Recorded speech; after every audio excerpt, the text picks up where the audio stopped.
जाती पाती धर्मावर निवडणुका लढवून एखाद्याला निवडून आणून आपला विकास होत नाही, तर जाती पाती आणि धर्माच्या पलीकडे जो विचार करतो आणि विकास करतो त्याच्या पाठीमागे सर्व जाती धर्माने उभं राहून त्याला निवडून द्यावं लागतं. पण या निवडणुकीतही बघा काय झालं. सुरुवातीपासून सांगतो, आपल्यापैकी अनेक जण साक्षीदार आहेत.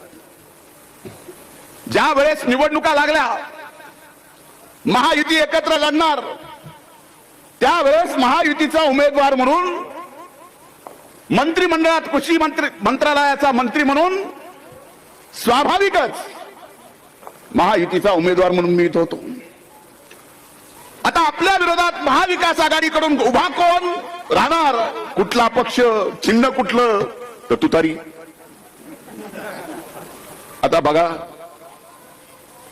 माझ्या विरोधात तुतारी करून उमेदवार एवढे जण तयार झाले. त्यात काही निष्ठावंत तुतारीचे होते, फिरायला लागले, त्यांच्या नेत्याला विचारून फिरायला लागले. आणि त्यांचे नेते सुद्धा जे येईल त्याला म्हणायचे, तुम्ही लागा कामाला, तिकीट तुम्हालाच. एका घरातून तिघ, आई बी, लेक बी, जवाई बी. एवढ्यावर थांबले नाहीत, अनेक जण नादाला लावले. एवढ्या नादाला लागले, 12-13 झाल्यावर मलाच ह्या सगळ्याची काळजी वाटली की म्हणलं, तुतारीचे जरी असले, नेते जरी असले, तर आपल्याला आदरणीय जरी असले, तर मला काळजी वाटली. म्हणलं ह्या 12-13 पैकी मिळणार एकालाच आहे. आणि सगळ्याच्या सगळे एवढे ताकदीनं कामाला लागलेत. म्हणलं ह्याच्यातून मिळणार जर एकाला असेल तर बाकीच्याच कसं व्हायचं. म्हणून तुतारीच्या एका नेत्याला फोन लावला. म्हणलं अरे बाबा लवकर फायनल करा. हे असेच उधळायला लागले, तिकीट देणार एकाला आहेत आणि ज्याला मिळणार नाही त्याच्यातले 2 जण जर येडे झाले, कागद याची फिरायला लागले, तर शेवटी इथला लोकप्रतिनिधी म्हणून त्यांची काळजी सुद्धा मलाच करावं लागेल ना. तसं झालंच. शिवाजी चौकात हे फाड ते फाड, हे खळपास ते खळपास, हे अगोदरच सांगितलं होतं त्यांना. पण या गोष्टीचं मला नवल वाटलं नाही. आज हा विषय तुम्हाला जरी मजेशीर वाटत असला, हा विषय माझ्या भाषणातून तुम्हाला हसावं जरी वाटत असलं, तर याचा मायबाप जनता म्हणून तुम्ही थोडासा विचार करा की कशा पद्धतीचं राजकारण या बीड जिल्ह्यात, या मतदारसंघात, आणि त्या राजकारणातून त्यांना काय मिळवायचं आहे. 2 ग्रामपंचायती काँग्रेसच्या होत्या, जिल्हा परिषद भाजपची, मी उपाध्यक्ष होतो. ही ग्रामपंचायत सुद्धा त्यावेळेस काँग्रेसची होती. बोदेगाव ग्रामपंचायत सुद्धा त्यावेळेस काँग्रेसची होती. मी कधीच पक्षाचं निवडून आल्यावर, प्रतिनिधी झाल्यावर जातीचं पातीचं धर्माचं राजकारण हे त्यावेळेसचं उदाहरण सांगतोय. 20 वर्षापूर्वीचं की या घाटनांदूरला त्यावेळेस 78 लाख रुपयाची पाणी पुरवठ्याची योजना, त्यावेळेस 20 वर्षापूर्वी. बघितलं का पक्षाची ग्रामपंचायत आहे? बघितलं का सरपंच कोण आहे?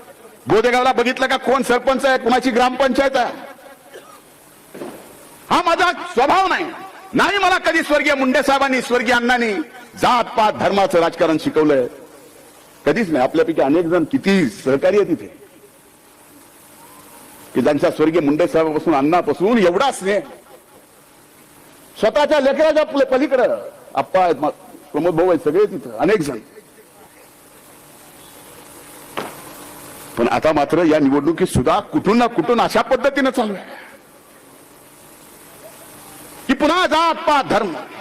म्हणून माझी आपल्याला हात जोडून कळकळीची विनंती आहे, हे सगळं जातीपातीचं धर्माचं राजकारण जाणीवपूर्वक करणारे जे, आणि एवढ्यावर ते थांबत नाहीत, तर तुमच्या कुटुंबातला, तुम्ही घडवला माझ्यासारखा एक व्यक्ती, त्याला सुद्धा राजकारणातून महाराष्ट्राच्या या मतदारसंघात या निवडणुकीत पराभूत करून त्याला सुद्धा राजकीय पूर्ण संपवायचं. अरे मी केलंय काय? मी तुम्हाला विचारतो, मी तुमचं काय वाईट केलं? तुम्ही जे जे काय आतापर्यंत विकासासाठी मागितलं ते सगळं प्रामाणिकपणाने आजपर्यंत केलं का नाही? मी पुढे विचारतो, मागे विचारतो. त्याच्यात भेदभाव केला, जात पात धर्म म्हणून काय बघितलं?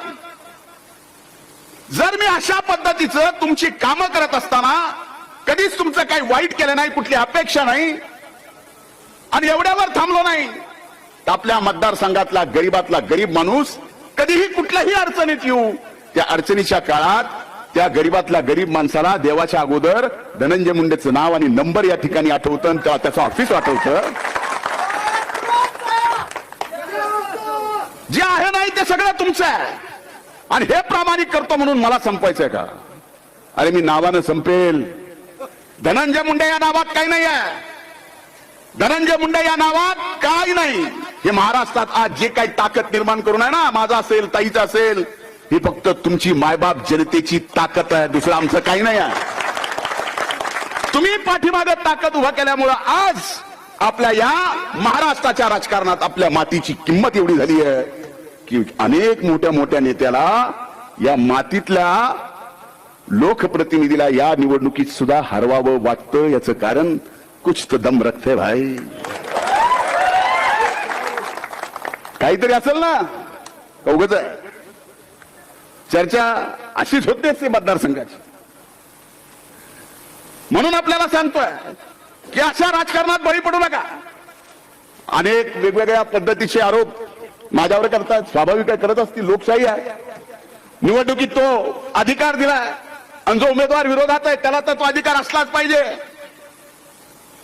आरोप केले म्हणले की कृषी मंत्र्यांनी या मतदारसंघात काय केलं. अरे या मतदारसंघाचं सोडा, या देशात कृषी मंत्री म्हणून एकमेव महाराष्ट्राचं असं राज्य आहे ज्या राज्याने मी कृषी मंत्री झाल्यावर 1 रुपयाची पीक विमा योजना आणली.